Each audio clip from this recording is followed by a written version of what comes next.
प्रधानमंत्री जी ने कहा था कि बेरोजगारों के खाते में नहीं, नागरिकों के खाते में 15 लाख रुपए हम जमा कराएंगे, क्योंकि 15 पैसे जमा नहीं हुए। और देश के बेरोजगारों को 2 करोड़ नौकरियां प्रतिवर्ष वो उपलब्ध कराएंगे।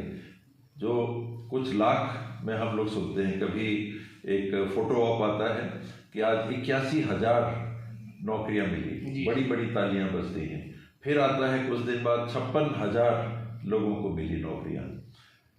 2 करोड़ नौकरी प्रति वर्ष देने की बात करने वाले प्रधानमंत्री जी तालियां बजवाते हैं 81,000, 50,000 नौकरियों पे।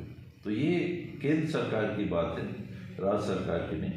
राज्य सरकार अपने तरफ से जो शासकीय पद हैं उनको भरने के लिए पहल करेगी। और एक सवाल था मेरा ये कि अभी जो ये महादेव ऐप वाला जो ये मामला जो चल रहा है, जो छत्तीसगढ़ के जो मुख्यमंत्री हमारे श्री भूपेश बघेल जी के ऊपर, तो उसमें थोड़ा सा आप बताइएगा कुछ। जब भी बात सामने आई थी जी, तो भूपेश भाई ने और छत्तीसगढ़ की कांग्रेस की सरकार ने न केवल कार्रवाई की, अपितु एक कानून लाया, विधानसभा में उसको पारित किया कि छत्तीसगढ़ में इस प्रकार की गतिविधियां संचालित नहीं करने दी जाएंगी। तो ये बिल उसी समय ले आया गया था।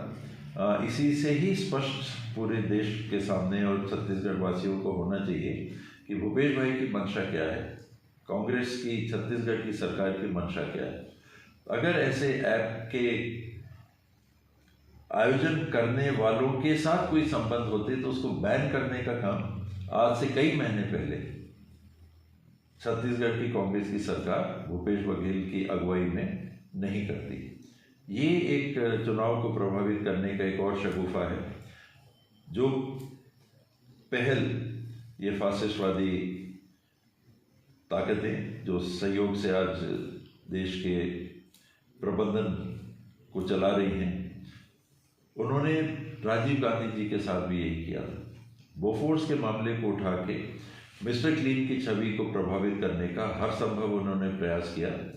ये दुर्भाग्य रहा हमारे देश का, राजीव जी के लिए, कि उनके मृत्यु के बाद 10-12 साल बाद सुप्रीम कोर्ट ये फैसला देता है कि इसमें तो एक दिन का भी सबूत नहीं। वो बरी होते हैं अपनी मृत्यु के 10-12 साल बाद। ये है इनकी सोच, ये है इनके काम करने के तरीके। सीएजी की रिपोर्ट के आधार पे जो फाइनल रिपोर्ट नहीं होती है, देश के सामने ऐसा इन्हें प्रस्तुत किया कि सबूत मिल गया।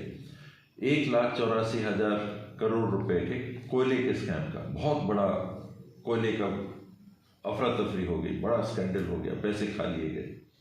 9.5 साल एनडीए की सरकार आज सत्ता में है, एक दिन का सबूत 9.5 साल में उसके संदर्भ में सामने नहीं आया। उसी सीएजी की रिपोर्ट के माध्यम से और उसी तौर तरीके से इनने इस बात को भी देश के सामने उछाला, उसका राजनीतिक लाभ लिया। यूपीए की सरकार के समय 1,30,000 कुछ करोड़ रुपया का 3G स्कैम हुआ। बहुत बड़ा घोटाला हुआ। लोगों ने देखा सुना कि अरे ये क्या हो गया, ये तो इन लोग के समय ऐसा हो गया।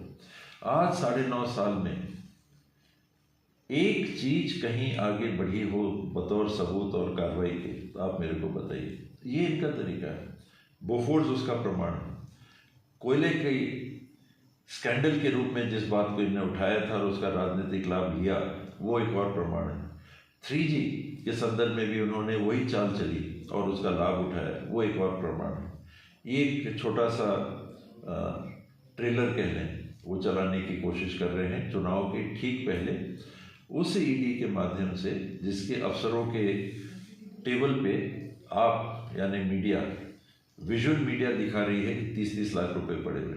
जी, चलिए, आपका मैं धन्यवाद करता हूं कि आपने हमारे एपी न्यूज इरादा को समय दिया। और मेरे कैमरामैन के साथ मैं अपनी वाणी को विराम करते हुए, मैं प्रकाश गुप्ता, संभागीय पब्लिक ऐप में पॉपुलर जर्स, यूट्यूब में ज़्यादा सर्च मारने के लिए अमन पथ इरादा से को सर्च मारिए।